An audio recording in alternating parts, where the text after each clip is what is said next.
महत्वपूर्ण है, तो इसलिए वीडियो को पूरा एंड तक देखते रहिए। तो चलिए आज का वीडियो शुरू करते हैं।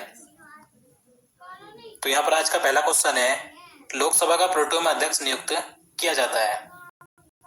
तो देखिए सबसे पहले मैं आपको बता दूं ताकि आप इस वीडियो के माध्यम से अपना रिवीजन भी कर सकें।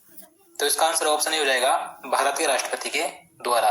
तो देखिए जो लोकसभा का प्रोटेम स्पीकर होता है तो उसकी नियुक्ति भारत के राष्ट्रपति के द्वारा की जाती है। अब देखिए क्यों की जाती है, क्योंकि देखिए जब कोई नई लोकसभा गठित की जाती है तो उसमें जो नए सांसद निर्वाचित होकर आते हैं तो उनको शपथ दिलाने के लिए प्रोटेम स्पीकर की नियुक्ति की जाती है। इसके द्वारा भारत के राष्ट्रपति के द्वारा याद रखना है, लोकसभा में जो सदस्य होता है उसे प्रोटेम चुना जाता है। चलिए आगे देखते हैं। भारत के संविधान के अनुच्छेद 70 के अंतर्गत राष्ट्रपति एवं उपराष्ट्रपति की अनुपस्थिति में कौन राष्ट्रपति होगा? तो इसका आंसर ऑप्शन डी हो जाएगा भारत का मुख्य न्यायाधीश। तो देखिए मैं आपको बता दूं, अनुच्छेद 65 के अनुसार अगर राष्ट्रपति अनुपस्थित है तो कार्यभार कौन संभालता है? तो उपराष्ट्रपति संभालता है। लेकिन अनुच्छेद 70 के अनुसार राष्ट्रपति एवं उपराष्ट्रपति अनुपस्थित है तो राष्ट्रपति का कार्यभार अन्य तीसरे को दिया जाता है। और तीसरा कौन होता है अन्य?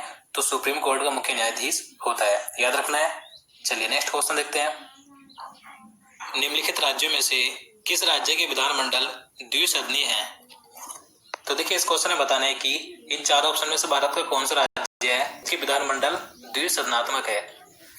तो इसका आंसर ऑप्शन डी हो जाएगा बिहार। देखिए बिहार राज्य की जो विधानमंडल है वो द्विसदनात्मक है, यानी कि वहां पर विधानसभा और विधान परिषद दोनों है। और देखिए जो विधान परिषद है ये विधानमंडल का ऊपरी सदन होता है। अब देखिए बात करें कि भारत में वर्तमान में कितने राज्यों में विधानसभा और विधान परिषद दोनों है, तो भारत के कुल 6 राज्य हैं जो जिनकी विधानमंडल द्विसदनात्मक है।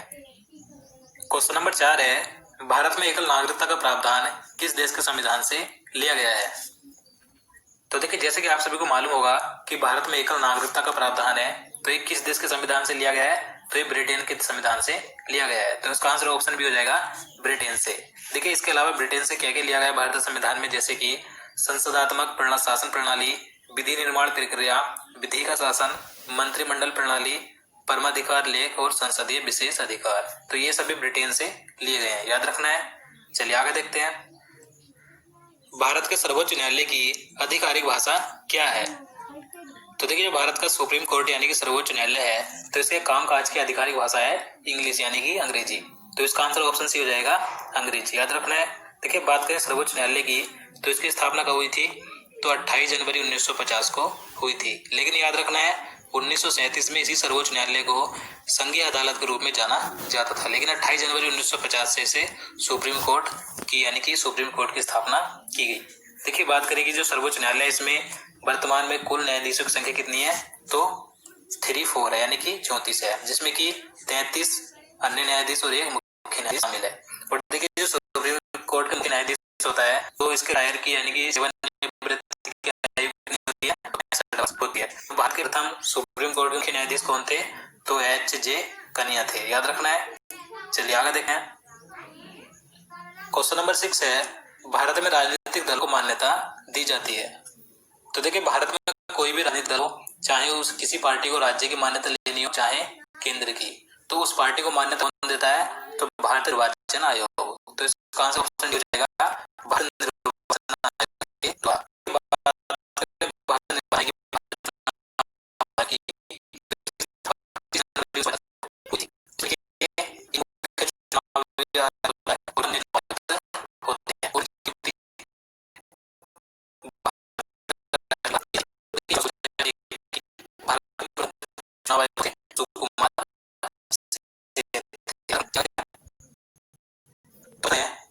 भारत का निर्वाचन आयोग है, तो इसका आंसर ऑप्शन डी हो जाएगा।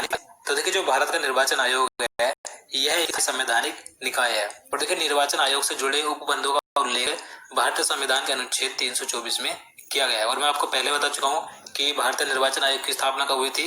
25 जनवरी 1950 को हुई थी। तो अगला क्वेश्चन है, भारत में सूचना का अधिकार किस वर्ष में पारित किया गया था? तो इसका आंसर ऑप्शन सी हो जाएगा 2005 में। तो देखिए भारत में जो सूचना का अधिकार यानी कि RTI है, राइट टू इन्फॉर्मेशन है, तो यह 2005 में पारित किया गया था। अब देखिए मैं आपको बता दूं, 15 जून 2005 को तो इस कानून को अधिनियमित यानी कि राष्ट्रपति के द्वारा मंजूरी मिली थी। उसके बाद 12 अक्टूबर 2005 को इसे संपूर्ण धारा के साथ लागू किया गया था, याद रखना है। और देखिए 2005 में ही भारत में केंद्रीय सूचना आयोग की भी स्थापना की गई थी। और देखिए कई बार पूछा जाता है कि भारत के प्रथम केंद्रीय मुख्य सूचना आयुक्त कौन थे, तो बजाहत हबीबुल्ला थे। और देखिए केंद्रीय मुख्य सूचना आयुक्त की नियुक्ति कौन करता है, तो राष्ट्रपति के